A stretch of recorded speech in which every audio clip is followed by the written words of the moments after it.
হোয়াটস happens? এত তো দেরি করে দরজা খুললে, এখন আবার হা করে আমার দিকে লুকস দিচ্ছ।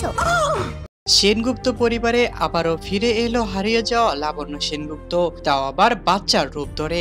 হ্যাঁ বন্ধুরা, অনুরাগী ছোঁয়া ধারাবাহিক নাটকের আগামী পর্বগুলোতে আমরা ঠিক এমনটাই দেখতে পারবো। আর আপনারা যদি আমাদের চ্যানেলে নতুন হয়ে থাকেন তাহলে চ্যানেলটিকে অবশ্যই একটি সাবস্ক্রাইব করে দিবেন।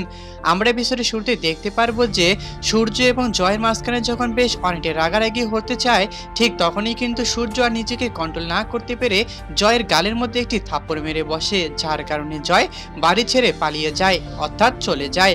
ঠিক তখনই কিন্তু সেই ঝামেলাটাকে মেটানোর জন্য বাড়িতে একটি ছোট বাচ্চা চলে আসে।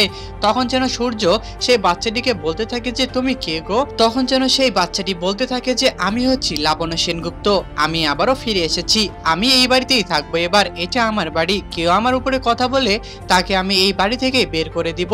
তখন যেন সূর্য এই কথা শোনা মাত্র বেশ অনেকটা চমকে ওঠে, ঠিক তার মায়ের মতোই করেই কথা বলছে, তার মায়ের মতো করে রূপ ধারণ করেছে। তাহলে কে হতে পারে এই বাচ্চাটি?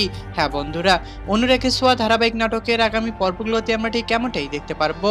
আর আপনারা যদি আমাদের চ্যানেলে নতুন হয়ে থাকেন তাহলে চ্যানেলটিকে অবশ্যই এটি সাবস্ক্রাইব করে দিবেন।